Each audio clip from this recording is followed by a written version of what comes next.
అదే చెప్పండి సార్ చెప్తున్నాను. ప్రసాద్ గారు. ప్రసాద్ ఒక్కటి గారు మాత్రం ఎందుకు కదా ఒకటి నచ్చలేదా? మాత్రం లక్ష్మణ్ గారు ప్లీజ్ ఆగండి. చెప్పండి ప్రసాద్ గారు. ఒకటి మాత్రం నేను చెప్పగలను. అరుణమ్మ లాంటి వ్యక్తితో నేను డిబేట్లు చేసిన ఉదంతంలో ఖచ్చితంగా తెలిసి కూడా దబాయింపు ధోరణికి వెళ్తే నేనేం చేయలేను. కరియాను 11 సీట్లకే పరిమితం ఉన్న దగ్గర మీరు జగన్మోహన్ రెడ్డి టైంలో ప్రజాస్వామ్యంలో ప్రజలు ఉన్నారు, నిన్న పులివెందుల్లో ప్రజాస్వామ్యంలో ప్రజలు లేరంటే దాన్ని 100% ఖండిస్తా.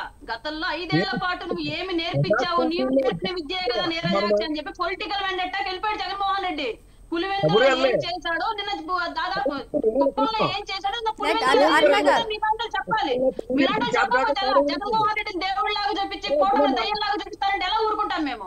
అన్నగారు వారిని మాట్లాడిద్దాం. కూటమి టైంలో కూడా కూటమికి వ్యతిరేకంగా ఆ రోజు కూటమిలో తెలుగుదేశం కాడి వదిలేసి వెళ్ళిపోయింది ఎలక్షన్. కానీ జనసేన విరోచితంగా పోరాడి ఓటమిని అంగీకరించింది. ఇది మాట్లాడండి ఫస్ట్. ప్రజాస్వామ్యంలో పరిరక్షించబడిన విధానానికి ఎక్కడుంది? పులివెందుల్లోనూ జమలమడుగులో 3 జరిగిన ఎమ్మెల్సీ ఎలక్షన్స్ లో విశాఖ, కడప అండ్ అనంతపూర్ జరిగిన 3 ఎమ్మెల్సీలు కూటమే గెలిచింది, తెలుగుదేశం గెలిచింది కదా.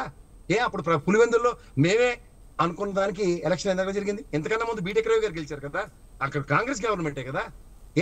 అవన్నీ మర్చిపోతే ఎట్లా? ప్రజాస్వామ్య విలువలు పరిరక్షించే స్థానికులు వెసెస్ స్థానికేతరులు అన్నది చూసుకోండి. స్థానికేతరులతో జరిగిన ఎలక్షన్ గురించి మాట్లాడుతున్నాం.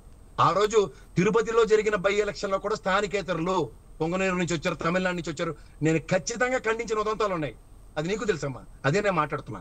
ఇవాళ ఏదో ఎవరు మట్టగాళ్ళు కాడు వదిలేసి పారిపోయిన ఎలక్షన్, ఇవాళ నిలబడిన దగ్గర ఎలక్షన్ ఒకసారి గమనించుకోండి. గెలుపోవటం అయిపోతుంది, మనం క్లోజ్ చేసుకుందాం. ఖచ్చితంగా రూలింగ్ పార్టీకి